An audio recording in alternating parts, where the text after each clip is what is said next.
오늘 우리에게 주시는, 나에게 주시는 하나님 말씀을 우리가 온 마음으로 받겠습니다.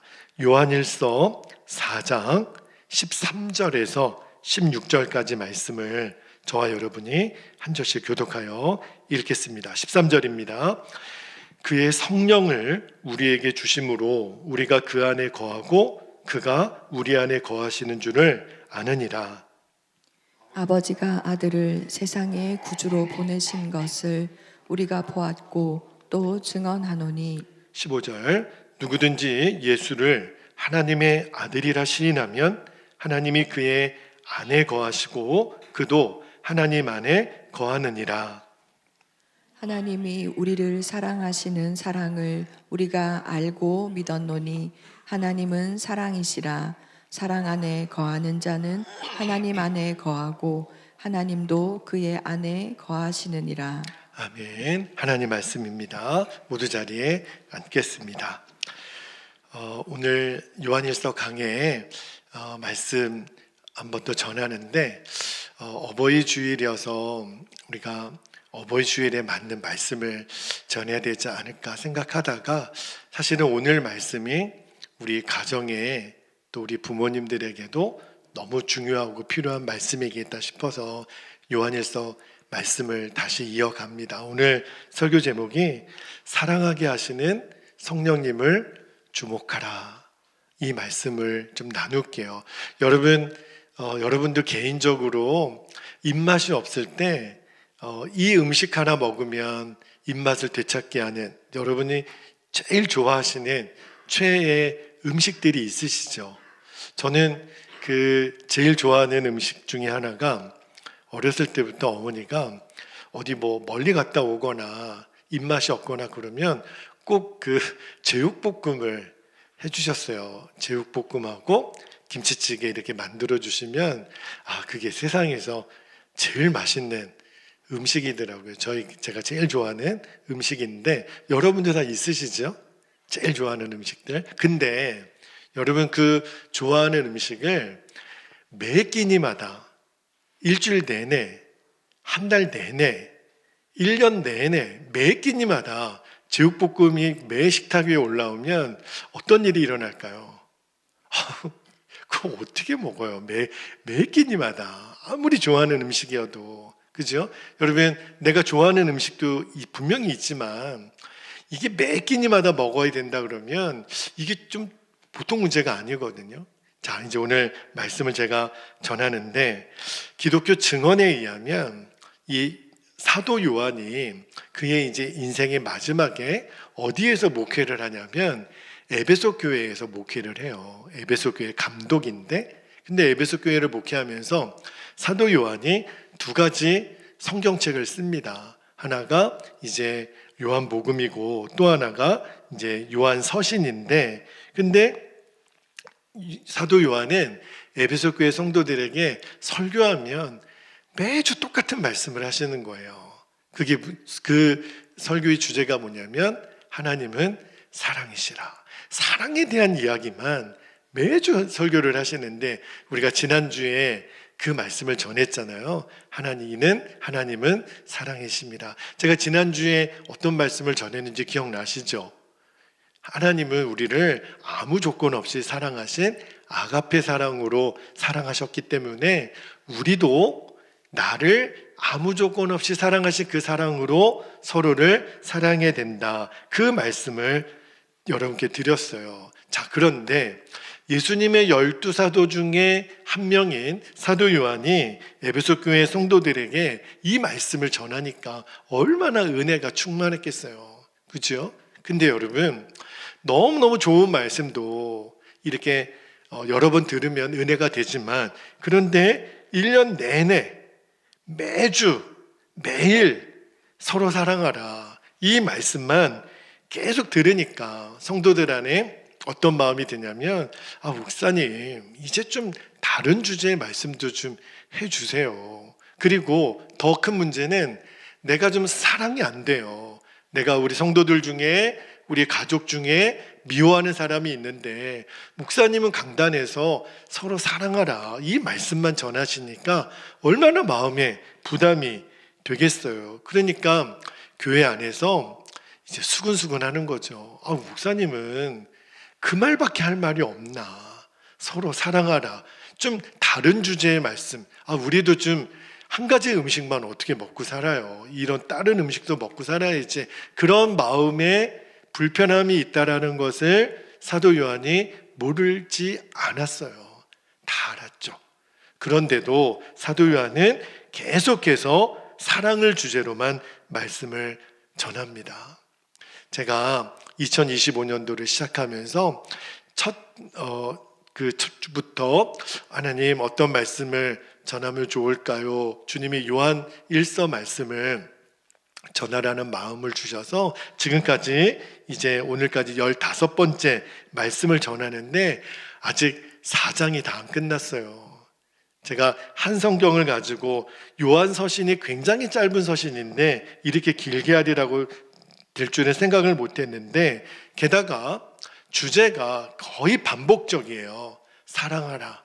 아마 우리 성도님들 중에도 이렇게 짧은 서신서를 목사님 이렇게까지 길게 하시나 좀 적지 않은 부담도 되시겠다는 생각도 들었어요.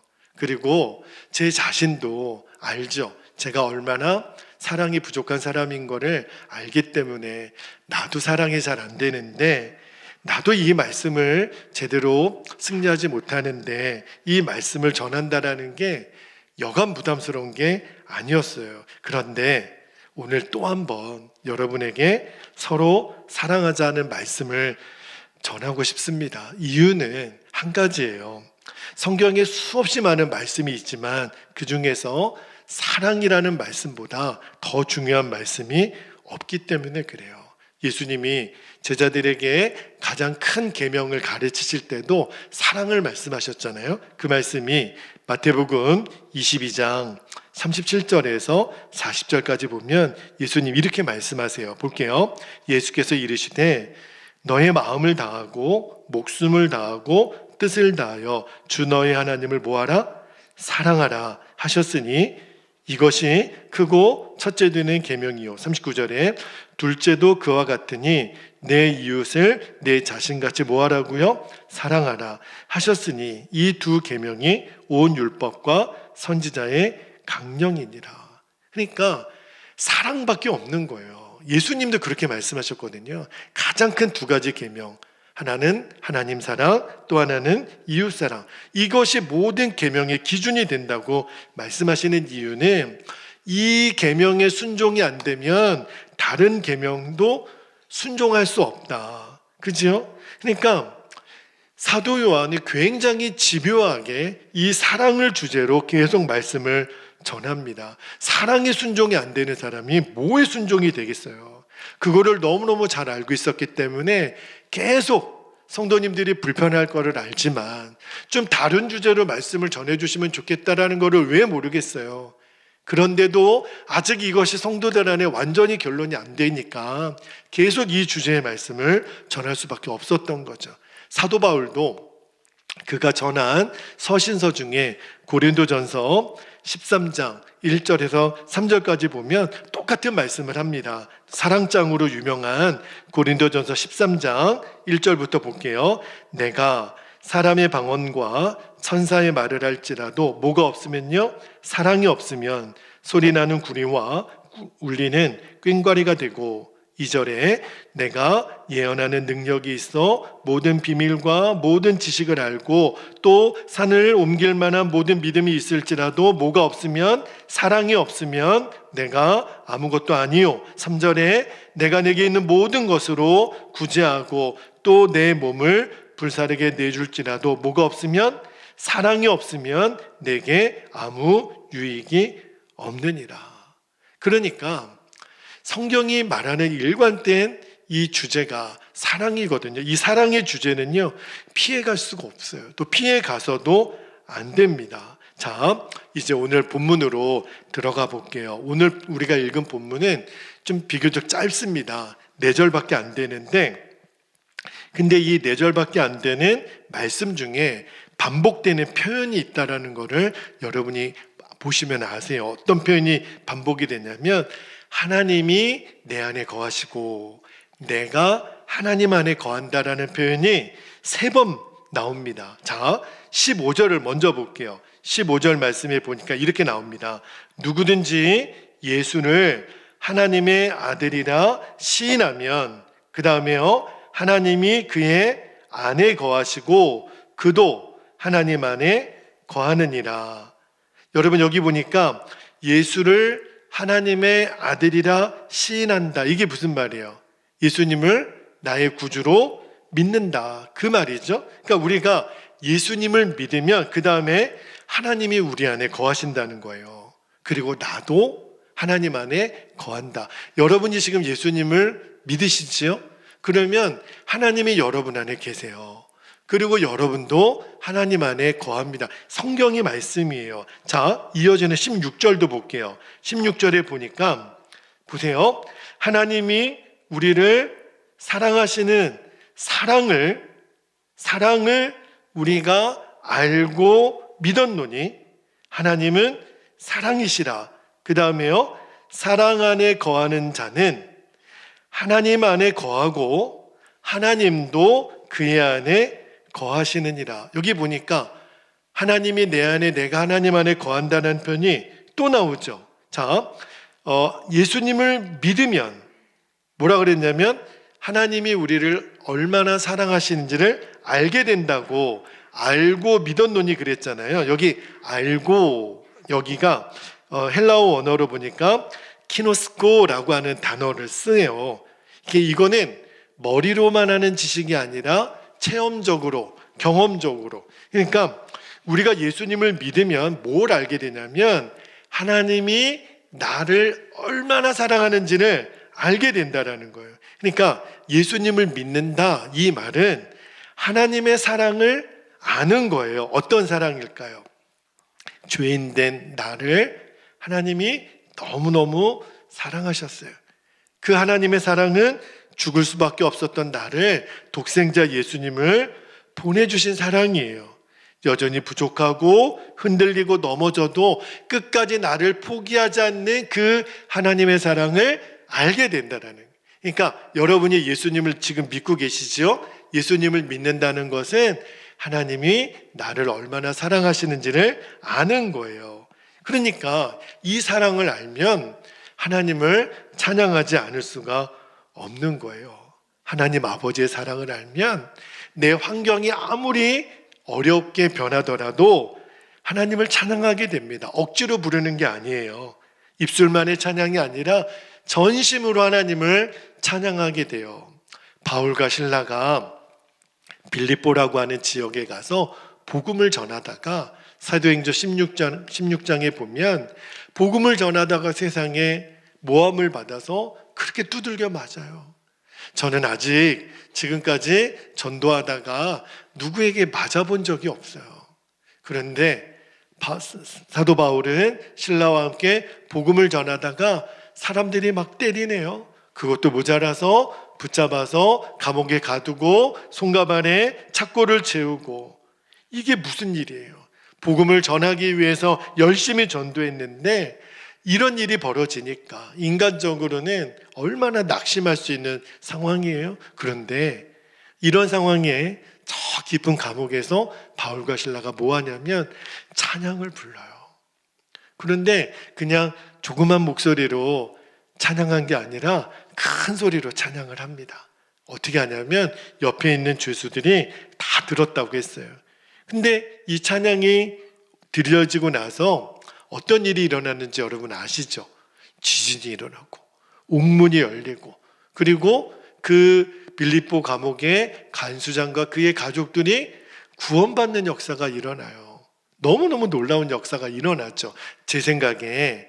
그러면 바울과 실라가 그런 역사가 일어난 다음에 찬양을 불렀다면 이해가 되는데, 성경을 잘 보면 그런 역사가 일어나기 전에 너무너무 비참한 상황에 전도하다가 그렇게 두들겨 맞은, 육신적으로는 말할 수 없는 비참한 상황이었지만 도무지 찬양할 수 없는 그때의 바울과 신라는 찬양을 했다라는 거예요. 여러분, 찬양을 보통 우리가 언제 드려요? 마음이 기쁨이 충만할 때. 오늘도 아까 우리가 경배와 찬양을 드리는데 여러분의 얼굴을 보니까 너무너무 기쁨이 충만해요. 하나님의 임재 가운데 여러분이 거하는 모습을 보니까 제 마음이 너무 감사하더라고요. 그런데 바울과 신라가 눈에 보이는 환경은 도무지 기뻐할 수 없는 환경이잖아요. 그런데 주체할 수 없는 기쁨이 그들 안에 솟아나오는 거예요. 그 기쁨의 근원이 뭘까요? 예수님이에요. 예수님이 그 안에 계시니까. 제가 목사님 서로 사랑하자 이 요한일서 말씀을 나누다가 왜 갑자기 사도행전 16장 이야기를 나누십니까? 이유가 있어요. 우리의 기쁨이 되시는 예수님이 하나님의 사랑이기 때문에 그래요.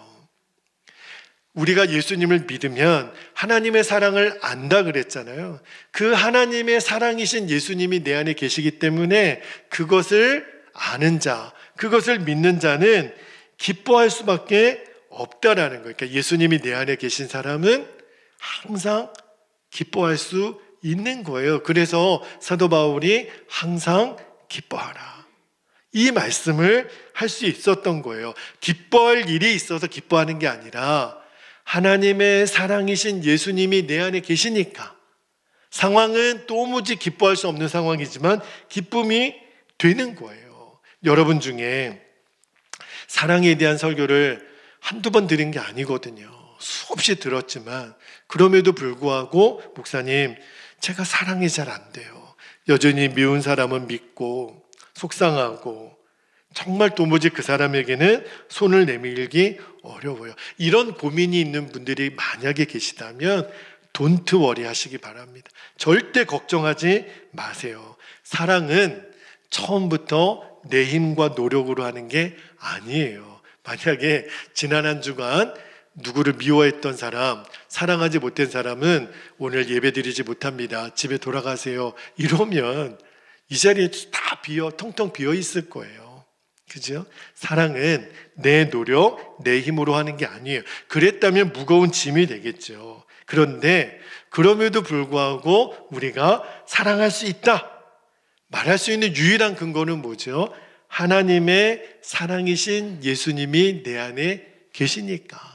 내가 하는 게 아니라 사랑이신 내 안에 계신 예수님이 저와 여러분에게 사랑하도록 일하신다는 거예요. 그래서 복음인 거예요. 여러분, 하나님의 사랑으로 사랑하게 되는 것이 왜 복음이라고 말하냐면, 이제는 더 이상 우리는 누군가를 미워할 수 없게 돼요. 여러분, 미워하는 영이 있습니다. 저절로 미워하는 게 아니라 마귀가 내 안에 미움의 영을 자꾸 줘요. 그래서 그 사람을 미워하게 하고 싫어하게 하고 쳐다보지도 않게 합니다. 여러분, 누군가를 미워해 보면 그 사람 마음이 지옥이 되잖아요. 그러니까 미움의 영은요, 이 세상을 살 때도 지옥 같은 인생 살게 하다가 결국 지옥 가게 만드는 게 미움의 영의 역사예요. 그러므로 여러분, 절대 속으면 안 돼요. 우리는 미워할 만한 이유가 있으니까 미워한다고 생각해요. 근데 그러지 않습니다. 누구 때문에, 환경 때문에 내 마음이 지옥이 되게 할 수는 없는 거예요. 그래서 미움의 영이 내 안에 역사하지 못하도록 하나님이 하신 일이 뭐냐면, 내 안에 하나님의 사랑이신 예수님을 우리 안에 보내주신 거예요. 그러니까 사랑이신 예수님이 내 안에 계시면 미움의 영이 내 안에 역사할 수가 없죠. 어디 감히, 예수님이 내 안에 계시는데. 그래서 바울과 신라처럼 그렇게 두들겨 맞고 감옥에 있을 때도 찬양할 수 있는 거예요. 자, 근데 오늘 15절에 보니까 누구든지 예수를 하나님의 아들이라 시인하면, 시인한다라는 거는 믿는다, 그 말이잖아요.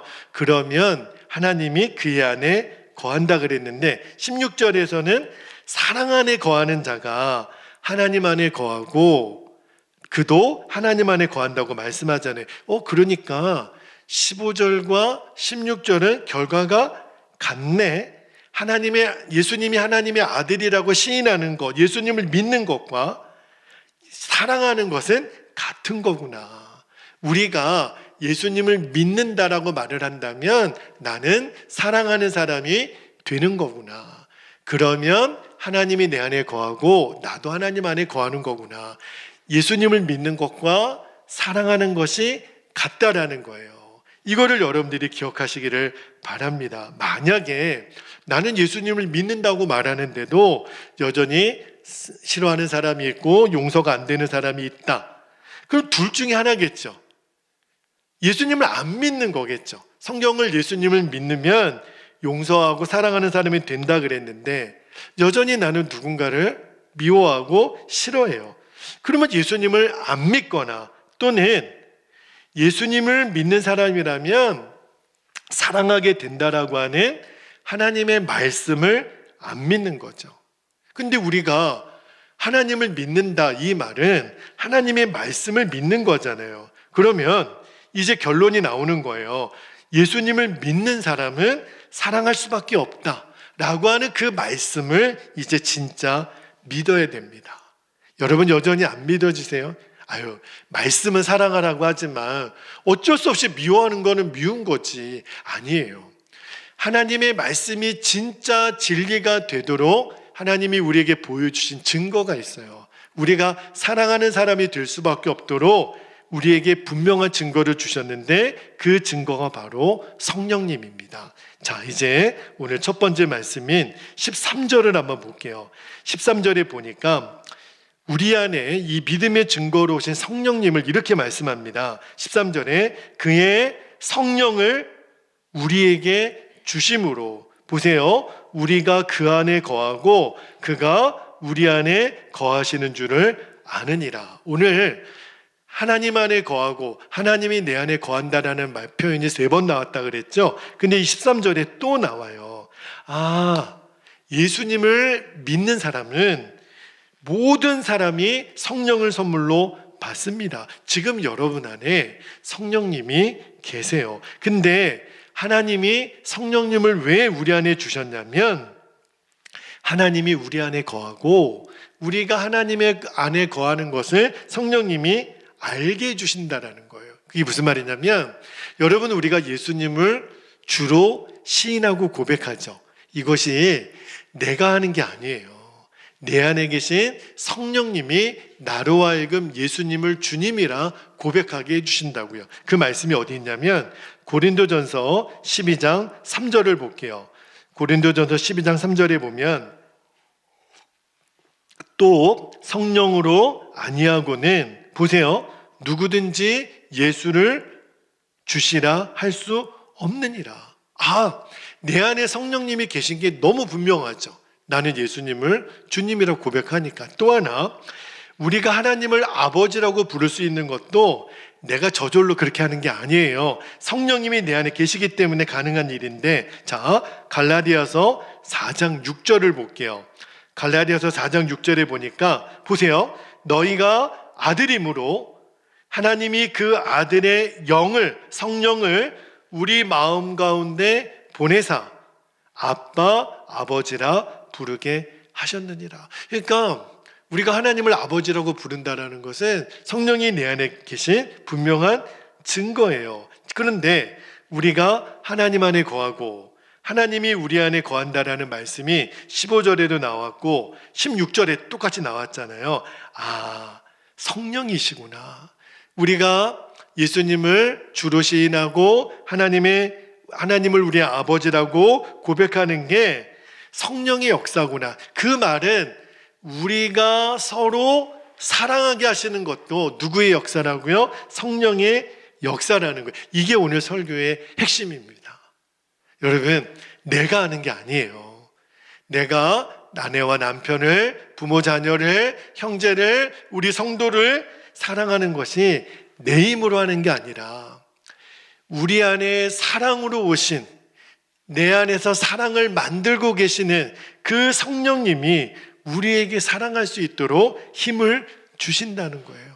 여러분이 이 사실을 꼭 믿게 되기를 축복합니다. 만일 우리가 여전히 성령님이 내 안에 계신다라는 것을 이제 분명히 증거로 알았잖아요. 그런데도 여전히 미워요. 여전히 사랑이 안 돼요. 여전히 용서가 안 돼요. 그 말은 내 안에 지금 사랑을 만들고 계시는 하나님을 무시하는 거예요.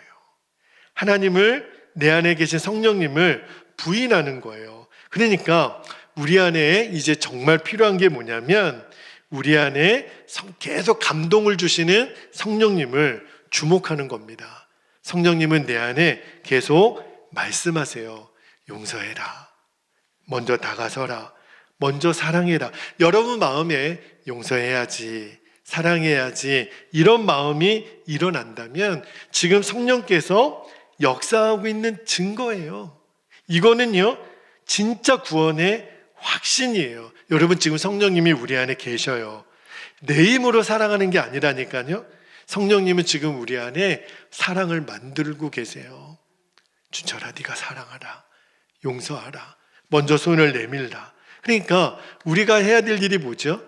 우리 안에 계신 성령님을 진짜 믿는 거예요. 그러니까 지식적으로, 그러니까 오늘 설교를 들으니까 목사님 말씀을 들어보니까 예수님을 믿는 자는 성령님이 내 안에 계시고 내가 예수님을 주로 고백하는 걸 보니까 아빠, 아버지라고 부르는 걸 보니까 성령님이 내 안에 계시네. 이것을 머리로만 알지 말고 여러분이 인격적으로 성령님을 인정해 드리는 거예요. 그러면 성령님이 내 안에 말씀하시는 감동을 내가 느끼게 됩니다. 사랑하라. 누구를 먼저 섬기라. 그죠? 부모님에게 연락드리라. 우리가 요즘은 부모 자녀가 떨어져서 사는 그런 일들도 있어요. 같은 집에서 살지 못하고 그런 일이 있지요. 뭐 출장을 가거나 유학을 가거나 또 이렇게 직장 때문에 떨어져 있는 경우도 있어요. 근데 성령님께서 오늘 여러분에게 마음의 감동을 주실 때 부모님에게 연락을 드리고 선물을 드리고 용돈을 드리고, 그리고 꼭 부모님은 받기만 하라는 법은 없어요. 부모님도 먼저 연락을 할 수도 있어요. 자녀에게 또 형제들에게 먼저 성령님이 여러분에게 감동을 주실 때 기다리지 말고 먼저 사랑하라. 아유, 싫어요. 지들이 먼저 연락해야지. 내가 왜 연락합니까? 내가 피해자고 내가 사랑을 받아야 되고 섬김을 받아야 되는데, 그리고 꼴도 보기 싫다 그러고 용서하기 싫다 그러고. 근데 성령님은 여러분이 그런 마음을 품을 때마다 어떤 마음을 계속 주시지요? 그래도 먼저 연락해라. 먼저 손을 내밀라. 성령님은 굉장히 집요하세요. 성령님은 한번 말씀하셨다가 우리가 안 할래요. 그래? 그럼 냅둬. 이러지 않으세요. 성령님은 계속 우리 안에 마음의 감동을 주십니다. 언제까지 주실까요? 우리가 순종할 때까지. 그러므로 성령님이 내 안에 감동을 주신다는 게 얼마나 감사한지를 아셔야 돼요. 그때 빨리 우리가 성령님의 음성을 듣고 반응해야 됩니다. 만약에 성령님의 음성을 끝까지 외면하면 어떤 결과가 나오냐면 나는 계속 미움의 영에 사로잡혀 살겠다는 거예요. 성령님의 음성을 외면하면 내 마음을 계속 마귀에게 내어주겠다는 거예요. 그렇게 살아서는 안 되잖아요. 그러니까 아무리 작게 들려도 성령님이 세미하게 내 안에 말씀하실 때 성령의 감동을 무시하지 말게 되기를 축복합니다. 왜냐하면 성령의 감동을 따라 사는 것이 진짜 우리가 사는 길이에요. 여러분, 성령님이 우리에게 감동을 주실 때 꼭 순종할 수 있기를 바랍니다. 그런데 우리 마음에 감동이 있는 거는 아는데 목사님, 그래도 사랑이 잘 안 돼요. 걱정하지 마세요. 내가 성령님의 내 안에 주시는 감동하심에 민감하게 듣고 반응하려고 하면은 성령님이 내 안에 힘을 주신다니까요. 내가 하는 게 아니라 내 안에 성령께서 감동을 주실 때 알겠습니다. 여러분이 들어보세요. 순종해 볼게요. 그러면 갈 수 있는 힘을 주세요. 얼마나 성령님이 인격적이고 고마우신 분인지 몰라요. 그러니까 우리가 할 수 있는 일은 성령이 감동을 주실 때 순종하는 거예요. 그래도 안 되겠습니까? 그래서 여러분이 말씀을 가까이 해야 돼요. 왜냐하면 성령의 음성은요, 말씀을 통해서만 듣습니다. 지금 여러분이 저의 설교를 듣는 시간이 아니라 하나님의 말씀이 여러분의 영을 지금 치시는 거예요. 그때 성령의 감동하심이 여러분에게 들려집니다. 여러분, 말씀을 통해서만 성령의 감동은 주어져요. 그런데 아무리 말씀을 듣는다고 저절로 순종되지는 않습니다. 왜 그러냐면 내 자아가 계속 역사하니까. 성령님은 아무리 말씀하셔도 내 자아는 자꾸 외면하려고 그래요. 자아가 끊임없이 성령님의 뜻대로 살지 못하도록 우리를 잡아당깁니다. 성령님이 사랑하라 그러면 자아는 뭐라 그래요? 아유, 성령님, 그 사람 사랑해도 소용없어요. 성령님이 용서하라 그러면 아유, 내 자아는요, 나 절대 용서 못해요. 성령님이 먼저 손을 내밀라 그러면 내 자아는 내가 잘못한 게 없는데 왜 내가 손을 내밀어요? 성령님이 낮아지라 섬기라 그러면 내 자아는 낮아지는 사람, 내가 낮아 보니까 더 무시하기만 하더라고. 절대로 나는 그러지 못한다고. 성령님이 도와주라고 이렇게 말하면 내 자아는 뭐라 그래요? 나도 힘들어 죽겠는데 누구를 돕냐고. 내 자아가 계속 성령의 감동을 거슬려요. 여러분, 성령님의 뜻대로 사는 것에 평안이 있고 기쁨이 있고 행복이 있고 승리가 있고 열매가 있고 영생이 있습니다. 근데 내 자아는요, 그대로 성령님의 뜻대로 살면 너 손해볼 거야. 너 엄청나게 고생할 거야. 내 자아가 속삭이는 거예요. 육신을 따라 살아야 재밌고 그래야 성공할 수 있다고 속삭이죠. 근데 그 마지막이 멸망이고 그 마지막은 영원한 멸망인 거를 내 자아는 얘기하지 않아요. 보여주지도 않아요. 그러니까 내 자아가 언제나 마귀의 대변인이 되어서 내 자신을 속이는 거예요. 여러분, 요즘 정치하는 거 여러분이 보시면 여러분 각 정당마다 또는 뭐 국회나 또는 뭐 그 국무위원들 이렇게 보면은 대변인이 있죠. 그러니까 대통령이나 어떤 그 각 정당 대표가 연설할 때도 있지만 대부분은 누가 얘기를 하냐면 대변인이 얘기를 해요. 근데 그 대변인은 자기 생각을 전하지 않습니다.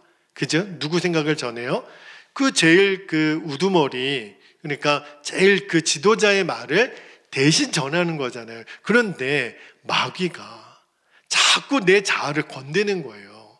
그리고 내 자아가 마치 그 나의 그 주인인 마귀의 말이 진리인 것처럼 자꾸 내 자신을 속이는 거예요. 그래서 말씀을 여러분이 듣고 난 다음에 기도해야 돼요. 우리가 열심히 기도해야 성령의 음성에 순종할 수 있습니다. 놀라운 건요, 기도하지 않으면 지금밖에 안 보여요. 그런데 기도하면 마지막이 보여요. 기도하면 희한하게 내가 지금 불순종한 것에 대한 마지막 대가 지불이 보여요. 멸망이 보이고 지옥이 보여요. 그래서 자아를 따라가지 않는 거예요.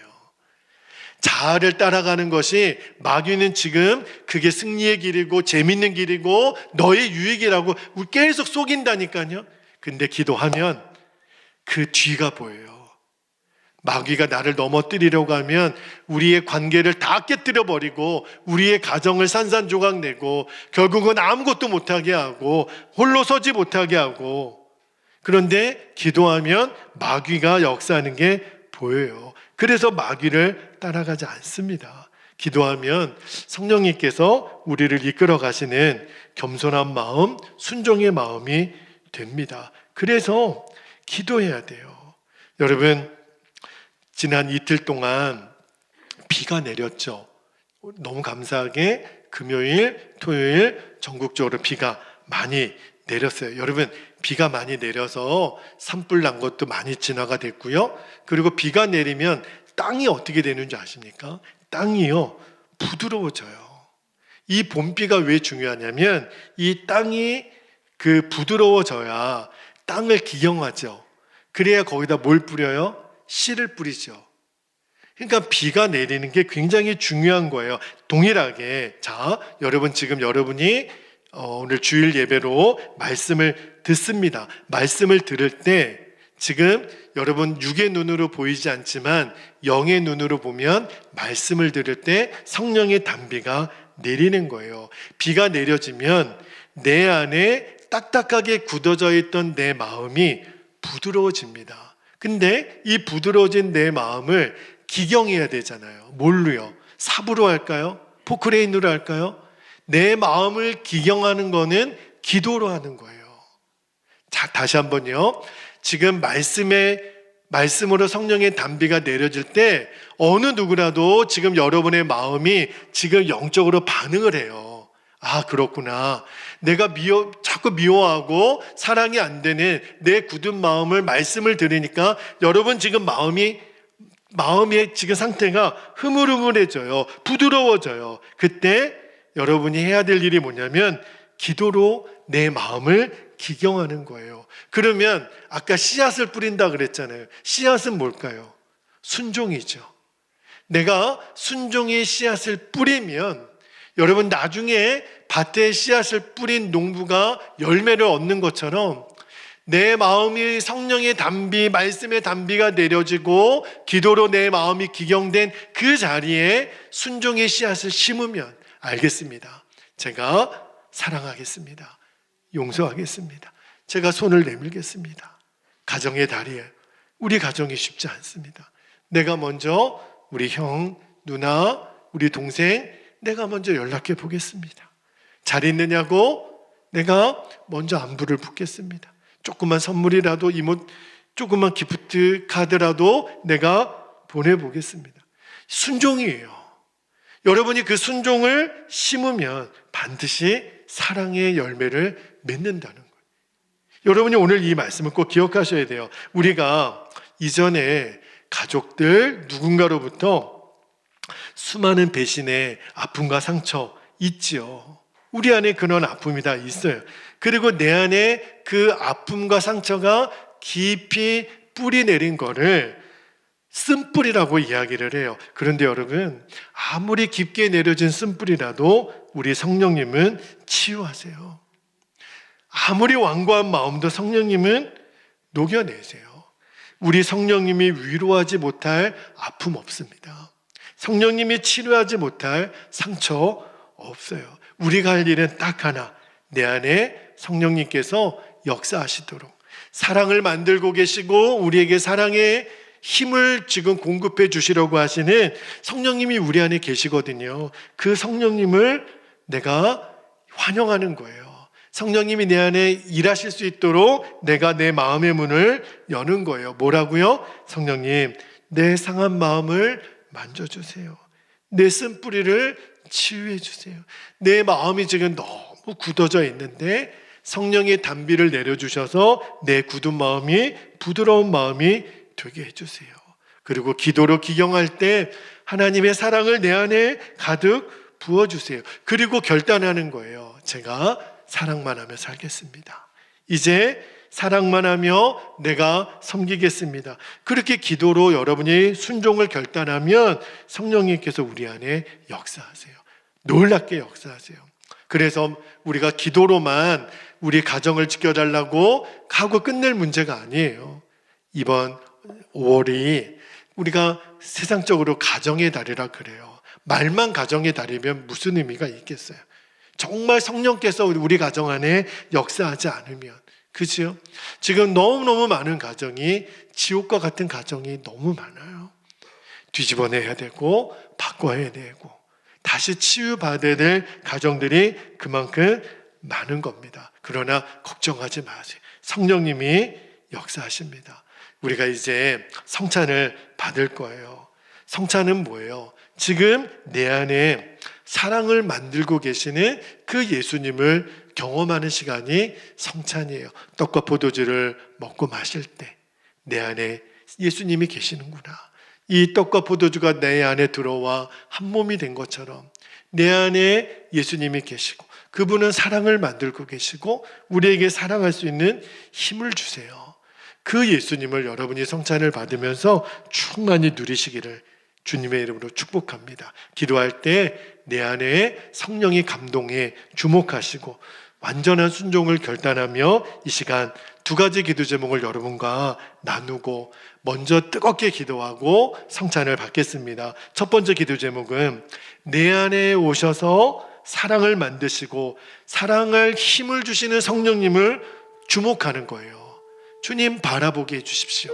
성령님을 더 민감하게 바라보게 해주십시오. 두 번째는 내 자아가 미움의 영을 따르지 않기를.